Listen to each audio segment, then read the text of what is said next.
അസ്സലാമു അലൈക്കും. എന്തു പറ്റി? എന്താ എൻ്റെ ആമിക്ക് പറ്റിയത്? പറ, ഡോക്ടർ എന്താ പറഞ്ഞത്? ഡോക്ടറുടെ അടുത്ത് നിന്ന് വന്നതും തലകുനിച്ചിരിക്കുന്നവനെ നോക്കി ഇടറിയ വാക്കുകളോടെ നല്ലതല്ലാതെ ഒന്നും കേൾക്കാൻ ഇടവരരുതേ എന്ന പ്രതീക്ഷയോടെ സുഹ്റ ചോദിച്ചു. നമ്മുടെ നമ്മുടെ ആമി നമ്മുടെ ആമി കൂടുതലൊന്നും പറയാനാവാതെ ഇമ്രാൻ കരഞ്ഞുപോയി. സുഹ്റയുടെ കണ്ണുകൾ മിഴിഞ്ഞു വന്നു. ഹൃദയം വിങ്ങിപ്പൊട്ടി. ഒന്നുമില്ലെന്ന് പറയിക്ക, എൻ്റെ മോൾക്ക് ഒന്നുമില്ലെന്ന് പറ. എനിക്ക് ആരും ഇല്ലാത്തതാണ്. അവളല്ലാതെ എനിക്ക് ആരുണ്ട്? എൻ്റെ ഒന്നുമില്ലെന്ന് പറയേ. ഇമ്രാൻ്റെ ഷർട്ടിൽ പിടിച്ചുലച്ചുകൊണ്ട് സുഹ്റ പൊട്ടിക്കരഞ്ഞു. വിശ്വസിക്കാനാവാതെ അവൾ തല വിലങ്ങിനെ ചലിപ്പിച്ചുകൊണ്ടേയിരുന്നു. അവളുടെ ഹൃദയം പൊട്ടിയുള്ള കരച്ചിൽ കേട്ട് ഇമ്രാൻ തൻ്റെ നെഞ്ചിലേക്ക് സുഹ്റയെ അടക്കി പിടിച്ചു. നിനക്ക് ഞാനില്ലേ സുഹ്റ? കരഞ്ഞു തളർന്ന് അവളോട് മറ്റൊന്നും പറഞ്ഞുകൊണ്ട് ആശ്വസിപ്പിക്കാൻ അവന് തോന്നിയില്ല. തൻ്റെ നെഞ്ചിൽ കിടന്ന് കരയുന്നവരുടെ മൂർധാവിൽ അവൻ ചുണ്ടുകൾ പതിപ്പിച്ചു. സുഹ്റയുടെ മുഖത്തേക്ക് ഇമ്രാൻ്റെ കണ്ണുനീർ തുള്ളികൾ ഒഴുകിയിറങ്ങി. മോളെ, എൻ്റെ മോളെ! തൻ്റെ നെഞ്ചിൽ നിന്ന് തലയുയർത്തി ആർത്ത് നിലവിളിക്കുന്നവൾ. ഇമ്രാൻ എന്തെങ്കിലും ചെയ്യാനാവുന്നതിന് മുമ്പേ സുഹ്റ ഓടി എമർജൻസി സെക്ഷനരികിലേക്ക് ഓടിയിരുന്നു. അടഞ്ഞു കിടക്കുന്ന വാതിലിൽ തല ചായ്ച്ചു വെച്ചവൾ പൊട്ടിക്കരിഞ്ഞു. ഓടിച്ചെന്ന് പിടിക്കാൻ ശ്രമിച്ച ഇമ്രാൻ്റെ കൈകളിലേക്ക് സുഹ്റ തളർന്നു വീണു. ബോധം മറഞ്ഞു. കണ്ണുകൾ അടയുമ്പോഴും അവളുടെ ചുണ്ടിൽ ആമി എന്ന് മാത്രമായിരുന്നു. ഇമ്രാന് കുറ്റബോധം തോന്നി. തൻ്റെ സ്വാർത്ഥമായ ആവശ്യങ്ങൾക്ക് വേണ്ടി ഒരു കൊച്ചു കുഞ്ഞിനെയും ഉമ്മയെയും തൻ്റെ ജീവിതത്തിലേക്ക് വലിച്ചിട്ടതിൽ നശിച്ച ജന്മം. ഒരിക്കലും സന്തോഷം എന്തെന്ന് അനുഭവിക്കാൻ പറ്റാത്ത ജന്മം. എന്നോട് ഇത്രയും ദേഷ്യം റബ്ബേ നിനക്ക്? അവൻ സ്വയം പഴിച്ചുപോയി. ആരെയെങ്കിലും സ്നേഹിച്ചു വരുമ്പോഴേക്കും എന്നിൽ നിന്നും തട്ടിയെടുക്കാൻ ഞാൻ എന്ത് പാപം ചെയ്തു പഠിച്ചോനെ? മുന്നോട്ടിന് എന്തെന്നറിയാതെ അവൻ ദയനീയമായി ബോധം മറഞ്ഞു തൻ്റെ കൈകളിൽ കിടക്കുന്നവളെ നോക്കി. ഒരു രാവും പകലും കഴിഞ്ഞു ആമി ആശുപത്രിയിൽ അഡ്മിറ്റായിട്ട്. 24 മണിക്കൂർ സമയം പറഞ്ഞിട്ടിപ്പോൾ സമയം അതിക്രമിച്ചിരിക്കുന്നു. തൊട്ടു മുന്നിലെ ബെഡിൽ കണ്ണടിച്ച് കിടക്കുന്നവളുടെ അവസ്ഥ അതിലും ദയനീയം. ഒന്നും മിണ്ടുന്നില്ല, കഴിക്കുന്നില്ല, കരയുന്നു പോലുമില്ല. തൻ്റെ മുന്നിലുള്ളവളെ കുറ്റബോധത്തോടെ നോക്കിയിരുന്നു ഇമ്രാൻ. അല്ലെങ്കിലേ വേദന മാത്രമുള്ളൊരു ജന്മം. അതിനിടയിൽ ഞാനും കൂടി. അവൾ ഉറങ്ങിയെന്ന് തോന്നിയതും റൂമിൻ്റെ വാതിൽ പതിയെ ചാരി റൂമിന് പുറത്തുള്ള ഇരിപ്പിടത്തിൽ വന്നിരുന്നു അവൻ. അകലെ എങ്ങാനും പോവാൻ ഭയമാണ്. 1-2 തവണ ഉറക്കത്തിനിടയിൽ പേടിച്ച് കരഞ്ഞിരുന്നു. അത് മാറിക്കിട്ടാൻ ഒരുപാട് സമയം വേണം. ഇനിയും അങ്ങനെ ഉണ്ടാകുമോ എന്ന പേടി. ഫോൺ എടുത്തുകൊണ്ട് മെയിലും മെസ്സേജുകളും നോക്കിക്കൊണ്ടേയിരുന്നു. 2 ദിവസമായി ഫോൺ എടുത്ത് നോക്കിയിട്ട് ആരൊക്കെയോ വിളിച്ചിട്ടുണ്ട്, നാട്ടിൽ നിന്ന് ഉപ്പയടക്കം. പക്ഷേ ഇത്രയും സമയമായിട്ടും അഫിയോ അസ്ലമോ തന്നെ വിളിച്ചിട്ടില്ല എന്നത് അവനെ അത്ഭുതപ്പെടുത്തി. ആമിയെക്കൊണ്ട് ജീവൻ പോകുന്നത് പോലെയാണ് വീട്ടിൽ നിന്നും ഇറങ്ങിയോടിയത്. ആ സമയം അവർ അവിടെ കാഴ്ചക്കാരായി ഉണ്ടായിരുന്നു എന്നറിയില്ല. ഡെയ്സി ചേച്ചി വിളിച്ചിരുന്നു. വിവരം അറിയാനാവും. നാട്ടിലേക്ക് വിളിച്ച് ഉപ്പയോട് വിവരങ്ങളെല്ലാം പറഞ്ഞവസാനിപ്പിച്ച് വെക്കുന്നതിനിടയിൽ അറിയാതെ കൈതട്ടിയാണ് വേറൊരു ആപ്പ് പോയി തുറന്നത്. വീട്ടിലെ തൻ്റെ മുറിയിൽ മാത്രം ഫിറ്റ് ചെയ്തിരിക്കുന്ന CCTV ദൃശ്യങ്ങൾ. അതിൽ അറിയാതെ പ്ലേ ആയിപ്പോയ വീഡിയോ കണ്ട് ഇമ്രാൻ്റെ കണ്ണുകൾ മിഴിഞ്ഞു വന്നു. വീണ്ടും വീണ്ടും കണ്ടത് സത്യം തന്നെയാണെന്ന് ഉറപ്പിക്കുമ്പോൾ ഇമ്രാൻ്റെ ഞരമ്പുകൾ ദേഷ്യം കൊണ്ട് വലിഞ്ഞു മുറുകിക്കൊണ്ടിരുന്നു. കണ്ണുകളിൽ അഗ്നികുണ്ഡം രൂപപ്പെട്ടു. ദേഷ്യം നിയന്ത്രിക്കാൻ ശ്രമിച്ചവൻ കൈ മുഷ്ടി ചുരുട്ടി പിടിച്ചു. ആമി കണ്ണു തുറന്നു എന്ന സന്തോഷ വാർത്ത കേട്ട് സുഹ്റയെയും കൂട്ടി ഐസിയുവിൻ്റെ മുന്നിൽ അവളെ കാണാൻ കാത്തിരിക്കുകയാണ് ഇമ്രാൻ. ഒരാൾക്ക് മാത്രം കയറി കാണാമെന്ന് പറഞ്ഞപ്പോൾ സുഹ്റയെ തന്നെയാണ് ആദ്യം അകത്തേക്ക് കയറ്റിവിട്ടത്. അല്ലാതെ അവളുടെ ജീവൻ തിരിച്ചു കിട്ടില്ലെന്ന് ഇമ്രാൻ അറിയാമായിരുന്നു. സുഹ്റയെ അകത്തേക്ക് കയറ്റിയിട്ടും ഒരു സമാധാനമില്ലാതെ പുറത്തോടെ അങ്ങോട്ടും ഇങ്ങോട്ടും ഉലാത്തിക്കൊണ്ടിരുന്നു അവൻ. ശരീരം മാത്രമേ എവിടെയുള്ളൂ. മനസ്സിൽ ഒരുപാട് ചിന്തകൾ കൂടുകൂട്ടിയിരിക്കുകയാണ്. ഇമ്രാൻ ആരാ? ഐസിയുവിൻ്റെ വാതിൽ തുറന്നുകൊണ്ട് നേഴ്സ് വന്ന് വിളിച്ചപ്പോഴാണ് ഇമ്രാൻ ചിന്തകളിൽ നിന്നും ഉണർന്നത്. വരൂ, അത്രയും പറഞ്ഞുകൊണ്ടവർ അകത്തേക്ക് പോയി. ഐസിയുവിലെ ബെഡുകൾക്കിടയിലൂടെ ഇമ്രാൻ ആമിയുടെ അടുത്തേക്ക് നടന്നു. ഇമ്രാൻ അകലെ നിന്ന് കണ്ടു. ബെഡിൽ ഓക്സിജൻ മാസ്ക് വെച്ചുകൊണ്ട് താൻ വരുന്നത് നോക്കി വാതിലിനരികിലേക്ക് കണ്ണു നട്ടി കിടക്കുന്ന കുഞ്ഞു പെണ്ണിനെ. തന്നെ കണ്ടതും ആ കണ്ണുകൾ വിടർന്നിരുന്നു. ചുണ്ടുകളിലും ഉണ്ടാവും പുഞ്ചിരി. അത് കാണാതെ തന്നെ ഇമ്രാനെ അറിയാം. അൽഹംദുലില്ലാഹ്, ഇമ്രാൻ്റെ ചുണ്ടുകൾ സന്തോഷം കൊണ്ട് മൊഴിഞ്ഞുപോയി. അന്ന് ഇവിടെ അഡ്മിറ്റ് ചെയ്ത രാത്രിയിൽ ഡോക്ടർ പറഞ്ഞത് ശ്വാസകോശത്തിൽ വെള്ളം കയറിയെന്നാണ്. രക്ഷപ്പെടാൻ ചാൻസ് കുറവാണെന്നും. പേടിച്ചു പോയിരുന്നു ഞാൻ. ഇപ്പോഴാണൊന്ന് സന്തോഷിച്ചത്. അവളും അതിനു മുമ്പേ തന്നിൽ നിന്നും തട്ടിയെടുത്ത് കൊണ്ടുപോകുമോ എന്ന് ഭയന്നു പോയി. ആമിയുടെ അരികിലേക്ക് എത്തിയതും അവളുടെ അടുത്തിരിക്കുകയായിരുന്ന സുഹ്റ എണീറ്റ് കൊടുത്തു. ഇമ്രാൻ അവൾക്ക് തൻ്റെ മുഖം കാണുന്ന രീതിയിൽ അവിടെ ഇരുന്നു. നിറഞ്ഞു വന്ന കണ്ണുകളോടെ ഇമ്രാൻ അവളെ നോക്കി. വാത്സല്യത്തോടെ ഇമ്രാൻ ആ നെറ്റിയിൽ ചുണ്ടുകൾ ചേർക്കുമ്പോൾ ഒരു തുള്ളി കണ്ണുനീർ ആ കുഞ്ഞിൻ്റെ മുഖത്ത് വീണിരുന്നു. അബ്ബാ! മാസ്കിനിടയിലൂടെ പതിഞ്ഞ ശബ്ദത്തിൽ വിളിക്കുന്ന കുരുന്ന്. ഇമ്രാന് മറ്റൊന്നും വേണ്ടിയിരുന്നില്ല, സന്തോഷം അലയടിച്ചു വരാൻ. കണ്ടുനിന്ന സുഹ്റയുടെ കണ്ണുകളും ഈറനായി. നഷ്ടപ്പെട്ടു എന്ന് കരുതിയതാണ് ഇപ്പോൾ എൻ്റെ മുന്നിൽ സന്തോഷത്തോടെ നിൽക്കുന്നത്. അവളുടെ ചുണ്ടുകളിലും ഉണ്ടായിരുന്നു ഉടയോനുള്ള സ്തുതി. അസ്ലം! ഇമ്രാൻ്റെ ശബ്ദത്തിൽ ആ വീടൊന്നാകെ പ്രകമ്പനം കൊണ്ടു. ഓരോ മുറികളിൽ നിന്നും ഓരോരുത്തരുമായി പുറത്തേക്ക് വന്നു. മാമാ! കുഞ്ഞിയും ഇക്കുമാരും അവനെ കണ്ടതും കരഞ്ഞുകൊണ്ട് അടുത്തേക്ക് വന്നു. ആമിക്ക് എങ്ങനെയുണ്ട് മാമാ? വന്നില്ലേ അവള്? കുട്ടികൾ അവനെ വട്ടം നിന്നുകൊണ്ട് ചോദിക്കുന്നുണ്ട്. മാറി, അവൾക്ക് കുഴപ്പമൊന്നുമില്ല. നിങ്ങളെ കാണാതെ അവളും കരയുന്നുണ്ട്. ഉടനെ വരും. കുഞ്ഞിയെ എടുത്തുകൊണ്ട് ഉടുപ്പിലേക്ക് വെക്കുന്നതിനോടൊപ്പം അവൻ പറഞ്ഞു. അത് കേട്ടപ്പോൾ സന്തോഷം കൊണ്ട് തുള്ളിച്ചാടുന്ന കുട്ടികളെ അവനൊന്ന് തലോടി. ഞാൻ പേടിച്ചു പോയി മാമ.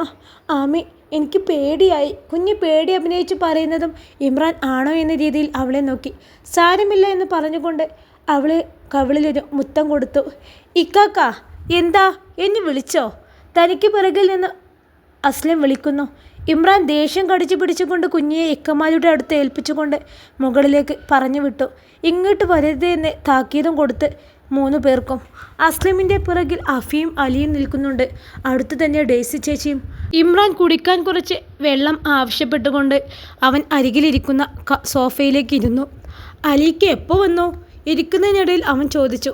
ഇന്നലെ വന്നതാണ്. നീ വന്നിട്ട് പോകാൻ എന്ന് കരുതി. ആ, അതേതായാലും നന്നായി. ഡേസി ചേച്ചി കൊടുത്ത വെള്ളം കുടിച്ചുകൊണ്ടവൻ പറഞ്ഞു. എന്താ ഇക്ക വിളിച്ചത്? വളരെ സൗമ്യമായിരുന്നു അസ്ലമിൻ്റെ ചോദ്യം. അല്ല, നീ ഇവിടെ ഉണ്ടോയെന്നറിയാൻ വിളിച്ചതാ. 4 ദിവസങ്ങൾക്ക് മുമ്പേ ഒരു കുഞ്ഞിൻ്റെ ജീവനെയും കൊണ്ട് ഞാൻ ഈ പടിയിറങ്ങി ജീവൻ കയ്യിൽ പിടിച്ചുകൊണ്ട് ഞാൻ ഓടിയത് ഈ ഓർക്കുന്നുണ്ടോ? എന്നിട്ട് ഇതുവരെ ഒന്ന് വിളിക്കുകയോ അന്വേഷിക്കുകയോ പോലും ചെയ്തിട്ടില്ല. നീ നിൻ്റെ ഭാര്യയും. ഓർമ്മയില്ലായിരുന്നോ? ആ, എന്തെങ്കിലും ഉണ്ടെങ്കിൽ ഇക്കാക്ക അങ്ങോട്ട് വിളിക്കുമെന്ന് കരുതി. അസ്ലമിൻ്റെ മുഖം താഴ്ന്നു പോയി. ആമി മരിച്ചു പോയെന്ന വാർത്തയാണോ ആ എന്തെങ്കിലും? ഇക്കാക്ക, ഞാൻ അങ്ങനെയൊന്നും. ഇതുകൂടി കണ്ടിട്ട് പറയും. അസ്ലമിനെ പറഞ്ഞു പൂർത്തിയാക്കാൻ സമ്മതിക്കാതെ ഇമ്രാൻ തൻ്റെ കയ്യിലുള്ള ഫോൺ ഉയർത്തിപ്പിടിച്ചു. അതിലെ ദൃശ്യങ്ങൾ കണ്ട് അസ്ലമിൻ്റെ ഹൃദയമിടിപ്പ് വർദ്ധിച്ചു. കണ്ടുനിന്ന അഫിയുടെയും അലിയുടെയും കണ്ണുകൾ മിഴിഞ്ഞു വന്നു.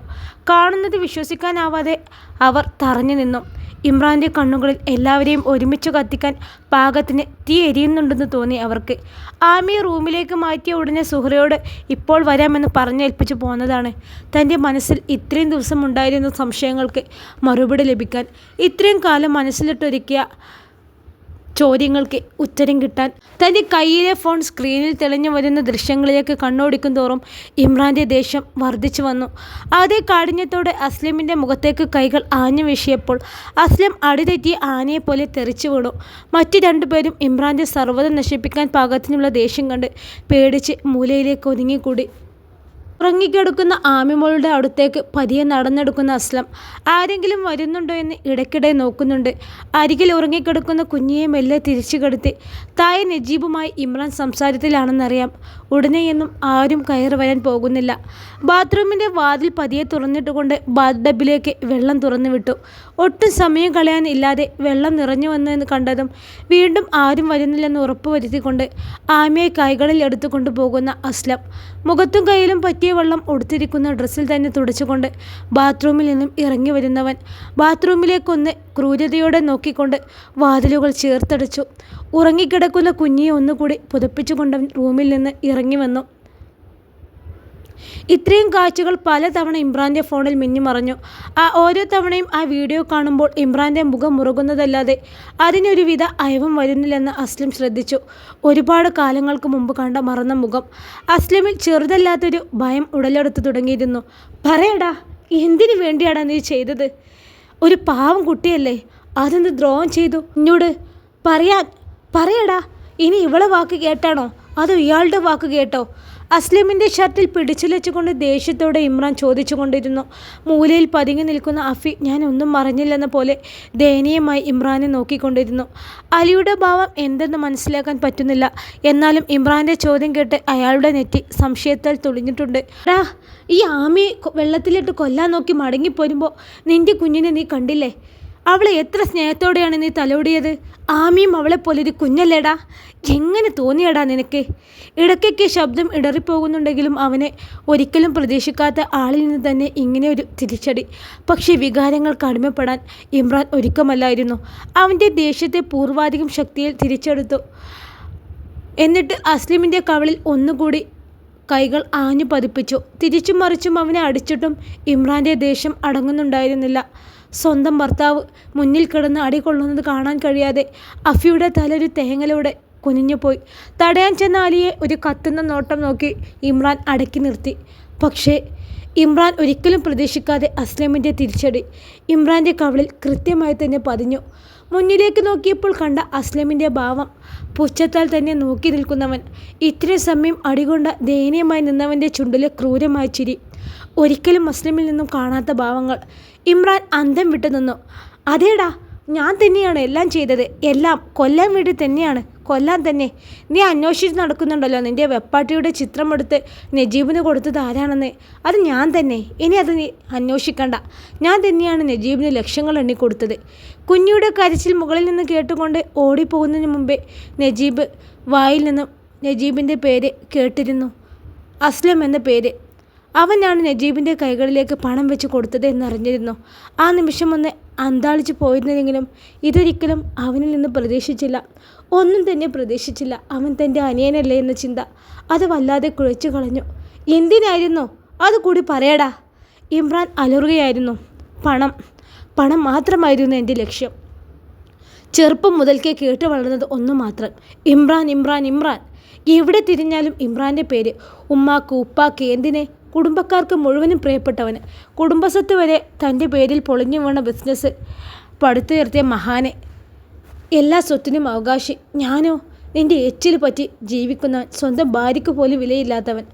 കാലാകാലം തൻ്റെ കാഴ്ചവട്ടിൽ ജീവിക്കേണ്ടി വരുമെന്ന് പ്രതീക്ഷിച്ച് നിന്നെടുത്ത് തന്നെയാണ് കച്ചിത്തിരുമ്പ് പോലെ ഒന്നെൻ്റെ മുന്നിൽ വന്ന് ചാടുന്നത് സുൽത്താന. തൻ്റെ കണ്ണുപൊട്ടിയായി പ്രിയപ്പെട്ടവൾ. താൻ എന്ത് കരുതി? അവൾ വെറുതെ അങ്ങോട്ട് കൈമുറിച്ച് ജീവന് കളഞ്ഞതാണെന്നോ? അല്ല, അവളെ മനസ്സ് തകർക്കാൻ ഒരൊറ്റ കാര്യം മാത്രമേ എനിക്ക് ചെയ്യേണ്ടി വന്നുള്ളൂ. താൻ എവിടെ നിന്നോ വന്ന് പാർപ്പിച്ചുകൊണ്ടിരിക്കുന്ന ഒരു ആമയുണ്ടല്ലോ, അവളെപ്പോലെ തൻ്റെ കുഞ്ഞിനെ എടുത്ത് ബാത്റൂമിലെ ബക്കറ്റിലൊന്ന് മുക്കി. പാവം ചെറുതല്ലേ, വല്ലാണ്ട് കഷ്ടപ്പെടേണ്ടി വന്നില്ല. പെട്ടെന്ന് തീർന്നു. നിനക്ക് കണ്ണ് കാണാത്തത് കൊണ്ട് കുഞ്ഞു മരിച്ചത് ഈ കാര്യമാണെന്ന് ഇമ്രാൻ പറയും. നിന്നെ വെറുക്കുമെന്ന് മാത്രമേ ഞാൻ നിൻ്റെ സുൽത്താനയോട് പറഞ്ഞോളൂ. പാവം കണ്ണുപൊട്ടി ആയോണ്ടാവും. തലച്ചോറിലും ഒന്നുമില്ല, പൊട്ടിയാണ്. തൻ്റെ കുഞ്ഞു പോയി ഇനി ഇക്ക കൂടി തന്നെ വെറുത്താലോ എന്നൊക്കെ കരഞ്ഞു പറഞ്ഞ് നിന്നവൾക്ക് കത്തി മാത്രമേ ഞാൻ കയ്യിൽ വെച്ച് കൊടുത്തുള്ളൂ. പേടിച്ച് പാവം കത്തി കയ്യിൽ മുറുക്കി.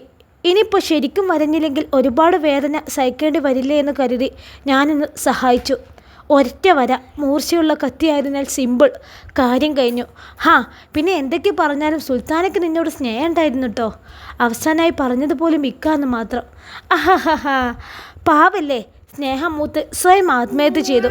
തൻ്റെ മുന്നിൽ എല്ലാം കേട്ട് തരിച്ചു നിൽക്കുന്ന ഇമ്രാനെ കണ്ടതും അസ്ലിമിന് പിന്നെയും ആവേശം കൂടി. അവൻ മുറിവ് പറ്റിയതിനെ വീണ്ടും മുറിവേൽപ്പിക്കാൻ കൊണ്ടിരിക്കാൻ വാക്കുകൾ കൊണ്ട് ശ്രമിച്ചു. അന്ന് ഞാൻ ഓർത്തില്ല കേട്ടോ, കെട്ടിയോളും കൊച്ചും പരലോകം പുലുകിയ സങ്കടത്തിൽ താൻ വിരഹം പാടി നടക്കുമെന്ന്. അവർക്കുള്ള സ്വത്തുക്കൾ കൂടി സ്വന്തം മക്കൾക്ക് വന്നു ചേരുമെന്ന് മാത്രമേ കരുതിയുള്ളൂ. പക്ഷേ സകല സൗഭാഗ്യങ്ങൾ ഉപേക്ഷിച്ച് താൻ പോയപ്പോൾ എനിക്ക് കിട്ടിയത് ഈ സ്വത്തുക്കൾ മുഴുവനും ആസ്വദിക്കാനുള്ള ഭാഗ്യം. ഒന്ന് ആലോചിച്ച് നോക്കിയേ.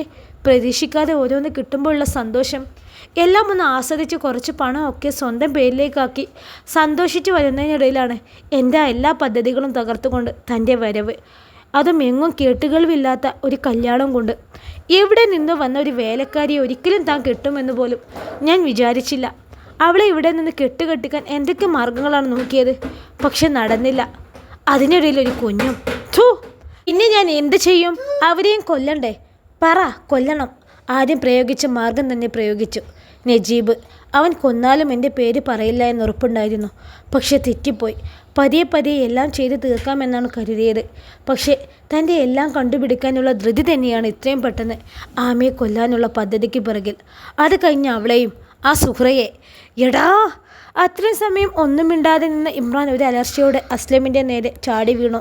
സകലതും നഷ്ടപ്പെട്ടവന് ഇനി ഒന്നും നോക്കാനില്ലാത്തതുപോലെ. ചതിച്ചില്ലടാ നായേ നീ. സ്വന്തം മനിയനായാണോ നിന്നെ കണ്ടത്? ഒരു മകനെ പോലെയല്ലടാ. പറയടാ. ഇമ്രാൻ്റെ ലക്ഷ്യബോധമില്ലാത്ത ഓരോ പ്രഹരത്തിലും അസ്ലമിൻ്റെ ശരീരഭാഗങ്ങളിൽ നിന്ന് രക്തം ചീറ്റാൻ തുടങ്ങി. ഇമ്രാൻ തീർത്തും ഒരു ഭ്രാന്തനെ പോലെ തോന്നിച്ചു. കേട്ടതെല്ലാം വിശ്വസിക്കാനാവാതെ അഫി ഒരു തളർച്ചയോടെ നിലത്തേക്ക് ഊർന്നുപോയി. ഒരിക്കലും ആരെയും കൊന്നിട്ട് ഒന്നും നേടണമെന്നുണ്ടായിരുന്നില്ല. പക്ഷേ ഇപ്പോഴും സൗമ്യനായിരുന്ന അസ്ലമിൽ നിന്നും ഇങ്ങനെ ഒരിക്കലും അവൾ പ്രതീക്ഷിച്ചിരുന്നില്ല. ഇത്രയും നീചനായ ഒരുവൻ്റെ കൂടെയാണോ ഇത്രയും വർഷം ഞാൻ ജീവിച്ചു പോന്നത്? കരയാൻ പോലും ആവാതെ അവൾ മരവിച്ചു പോയി. ചോരയൊലിച്ചു നിൽക്കുന്ന അസ്ലമിനെ ഒരു പയന്തുണി കണക്കെ നിലത്തേക്ക് വലിച്ചെറിഞ്ഞു. കേട്ടതൊന്നും അപ്പോഴും വിശ്വസിക്കാൻ ഇമ്രാന് കഴിഞ്ഞിരുന്നില്ല. മനസ്സിൻ്റെ ഭാരവും താങ്ങാൻ കഴിയാത്ത സത്യങ്ങളുടെ ഭാരവും ഇമ്രാൻ്റെ ശരീരത്തെ നന്നായി തളർത്തി കളഞ്ഞിരുന്നു. ഇമ്രാൻ നിലത്തേക്ക് മുഖം കുനിച്ചുകൊണ്ട് തളർന്നിരുന്നു. അവൻ്റെ കണ്ണിൽ നിന്നും കണ്ണുനീരിന് പകരം ചുടുരക്തം പുറത്തേക്കൊഴുകി. ഒരിക്കലും പ്രതീക്ഷിക്കാത്തവനിൽ നിന്നുള്ള തിരിച്ചടി. ഇപ്പോൾ ഇറങ്ങിക്കോണം ഇവിടെ നിന്ന്. നിൻ്റേതായി ഒന്നും തന്നെ ബാക്കി വെക്കാതെ. ഒരിക്കലും എൻ്റെ കൺമുന്നിൽ നിന്നും വന്നു നിൽക്കാതെ. ഇനി ഒരു നിമിഷം പോലും ഇവിടെ നിൽക്കരുത്. ചിലപ്പോൾ നിന്നെ ഞാൻ കൊന്നു കളഞ്ഞെന്ന് വരും. ആ കുട്ടികളെ അനാഥമാക്കണ്ട എന്ന് കരുതി മാത്രം നിന്നെ ഞാൻ വെറുതെ വിടുന്നു. അതെനിക്ക് കുറച്ച് മനസ്സാക്ഷി ഉണ്ടായത് കൊണ്ടാണെന്ന് കരുതരുത്. ആ കുഞ്ഞുങ്ങളോടുള്ള സ്നേഹം മാത്രം. ഇനി ഒരിക്കലും ഒരു അവകാശത്തിൻ്റെ പേരും പറഞ്ഞുകൊണ്ട് എൻ്റെ അടുത്തേക്ക് വരാതെ ശ്രദ്ധിച്ചോ. ഒന്നും കിട്ടാനും പോകുന്നില്ല. പെട്ടെന്ന്. അപേക്ഷയല്ല, താക്കീതാണ്. നിശബ്ദമായിരിക്കുന്ന അന്തരീക്ഷത്തിൽ തളർച്ചയോടെ എണീറ്റ് വരുന്ന അസ്ലമിനോടുള്ള താക്കീത്. അഫി ഇമ്രാൻ്റെ ദേഷ്യത്തോടെയുള്ള ശബ്ദം കേട്ടതും സകലം നഷ്ടപ്പെട്ടവളെ പോലെ അകത്തേക്ക് നടക്കാൻ തുടങ്ങി. പക്ഷെ പുറകിൽ കേട്ട ശബ്ദം അവളെ ഒന്ന് തന്നെ പിടിച്ചു നിർത്തി. അവളുടെ കണ്ണുകൾ കാണുന്ന കാഴ്ചയിൽ മിഴിഞ്ഞു നിന്നു. കാണുന്നതെന്നും വിശ്വസിക്കാനാവാതെ വാപ്പൊത്തി പിടിച്ചുകൊണ്ട് ചുമരിലേക്ക് ചാരി നിന്നു. പുറംതിരിഞ്ഞിരിക്കുന്ന ഇമ്രാൻ്റെ വയറിലേക്ക് കത്തി കുത്തിയിറക്കുന്നവൻ അലി. പെട്ടെന്ന് ഉണ്ടായ ആക്രമണത്തിൻ്റെ പകപ്പോടെ ഇമ്രാൻ വിശ്വാസം വരാതെ തൻ്റെ മുന്നിൽ ക്രൂരമായി പുഞ്ചിരിയോടെ നിൽക്കുന്ന മിഴിഞ്ഞ കണ്ണുകളോട് നോക്കി. ഒട്ടൊരു നിമിഷം അസ്ലമിലേക്ക് പാഞ്ഞു. ആ നോട്ടം മുഖത്ത് വിരിഞ്ഞ പുച്ഛച്ചിരിയോടെ തന്നെ നോക്കി പരിഹാസത്തോടെ നിൽക്കുന്നവൻ. നീ എന്ത് കരുതി ഇമ്രാൻ? നിന്നോട് ഇതെല്ലാം തുറന്നു പറഞ്ഞു കഴിഞ്ഞ് നീ ഞങ്ങളെ പട്ടും പിടുവയും നൽകി സ്വീകരിക്കുമെന്നോ ഞങ്ങൾ കരുതുന്നു നീ വിചാരിച്ചോ? സത്യങ്ങൾ അന്വേഷിക്കാൻ നീ കുറേ ആയാലും നടക്കുന്നത്. അപ്പോൾ നീ വെറുതെ സമയം കളയണ്ടെന്ന് കരുതി. ഞങ്ങൾ തന്നെ പറഞ്ഞേക്കാം, ഞങ്ങൾക്കും സമയമില്ലേ? നിനക്ക് കുറച്ച് മനസ്താപം കൂടുതലാണ്. എങ്ങാനും കുറേ കാലങ്ങളായി ഞങ്ങൾ കണ്ട സ്വപ്നം കണ്ടതൊക്കെ ഏതെങ്കിലും ഒരു പീറ പെണ്ണിന് എഴുതി കൊടുത്താലോ? കുറച്ച് പേടി ഞങ്ങൾക്കുണ്ട്. എല്ലാം ചെയ്ത് ഞങ്ങൾക്ക് നിന്നെ കൊല്ലാനാണോ പാട്? വെറും കൈയോടെ ഇവിടെ നിന്ന് ഇറങ്ങിപ്പോകുമെന്ന് പ്രതീക്ഷിച്ച നീ മണ്ടൻ. ഇവന് വേണ്ടി എല്ലാത്തിനും കൂട്ടി നിന്നിട്ട് ഒടുക്കം എനിക്കങ്ങനെ ചുമ്മാ പോകാൻ പറ്റുമോ? എനിക്ക് പറ്റുന്ന ഒരു ചെറിയ സഹായം ഞാനും ചെയ്തു. ഒരിക്കൽ കൂടി തൻ്റെ വയറിലേക്ക് ആ കത്തി ആഴ്ന്നിറങ്ങുന്നത് ശരിക്കും ഇമ്രാൻ അറിഞ്ഞു. തോറ്റു കൊടുക്കാൻ മനസ്സിലാത്തവനെ പോലെ അലിയുടെ കഴുത്തിൽ ഇമ്രാൻ്റെ കൈകൾ മുറുകി. ദേഷ്യത്തോടെ അലിയുടെ കഴുത്തിലേക്ക് അമർന്ന ഇമ്രാൻ്റെ കൈകൾ കാരണം താൻ ശ്വാസം കിട്ടാതെ മരിച്ചു പോകുമോ എന്ന് പോലും അലി ഭയപ്പെട്ടു. എൻ്റെ കുടുംബം നശിപ്പിച്ചതിൻ്റെ ലിസ്റ്റിൽ ആദ്യം എൻ്റെ മനസ്സിലേക്ക് ഓടി വന്നത് നിൻ്റെ മുഖമായിരുന്നടാ കള്ളനായെ, ആട്ടിൻതോലിട്ട ചെന്നായ. എന്നാൽ അസ്ലം പറയുന്ന ഒരിടത്തും നിൻ്റെ പേര് കാണാതെ ആയപ്പോൾ ഞാൻ സംശയിച്ചിരുന്നു. ഇപ്പോൾ പൂർത്തിയായി. അലിയുടെ ശ്വാസം നിലച്ചു പോകുമെന്ന വേളയിൽ ഇമ്രാൻ്റെ കൈകൾ അയഞ്ഞു തുടങ്ങി. തൻ്റെ തലയ്ക്ക് പിറകിലേറ്റ പ്രഹരം ഇമ്രാനെ തളർത്തിക്കളഞ്ഞു. പിടിച്ചു കയറാൻ ഒരു കച്ചിത്തുരുമ്പ് പോലും ഇല്ലാതെ നിലത്തേക്ക് ആഞ്ഞു പതിച്ച് വീഴുമ്പോൾ ഇമ്രാൻ കണ്ടു തനിക്ക് പിറകിൽ ക്രൂരമായ പുഞ്ചിരിയോടെ നിൽക്കുന്ന അസ്ലമിനെ. അവൻ്റെ കയ്യിൽ തന്നെ അടിക്കാൻ ഉപയോഗിച്ച ഇരുമ്പുദണ്ടും. എല്ലാം മുൻകൂട്ടി തീരുമാനിച്ച് ഉറപ്പിച്ചവർക്ക് മുന്നിൽ ഞാൻ തോറ്റുപോയി. കണ്ണുകൾ അടഞ്ഞു പോകുമ്പോഴും അവസാനമായി ഒന്നുകൂടി തന്നെ മരണം ആസ്വദിച്ച് നിൽക്കുന്ന സ്വന്തം അനിയനെ അവൻ കണ്ടു. മരണം ഉറപ്പിച്ചു കിടന്നവൻ്റെ മനസ്സിലേക്ക് പെട്ടെന്ന് ഓടിക്കിതച്ചെത്തിയ രണ്ട് രൂപം. പെട്ടെന്ന് വരുന്ന അബ്ബ എന്ന് ആമിയുടെ വാക്കുകൾ ശരിവെക്കും പോലെ തന്നെ പ്രതീക്ഷയോടെ നോക്കിയവളുടെ മുഖം. അവസാന നിമിഷത്തിലും അവന് നിരാശ തോന്നിപ്പോയി. വീണ്ടും വീണ്ടും അവൾക്ക് ദുരിതം മാത്രം കൊടുക്കാൻ സാധിച്ചതിൽ, തന്നിലേക്ക് അവരെയും കൂടെ ചേർത്ത് വെച്ചതിൽ അവന് കുറ്റബോധം തോന്നിപ്പോയി. തനിക്കിനി രക്ഷയില്ലെന്ന പോലെ ഇമ്രാൻ്റെ കണ്ണുകൾ അടഞ്ഞുപോയി. ചുറ്റും നടക്കുന്നതെന്നും അറിയാതെ അവൻ തളം കെട്ടിയ രക്തത്തിൽ ആശ്രയമില്ലാതെ അങ്ങനെ കിടന്നു. ഇൻഷാ അല്ലാ ഈ കഥയുടെ ബാക്കി ഭാഗമായി നാളെ കാണാം. അസ്സലാമു അലൈക്കും.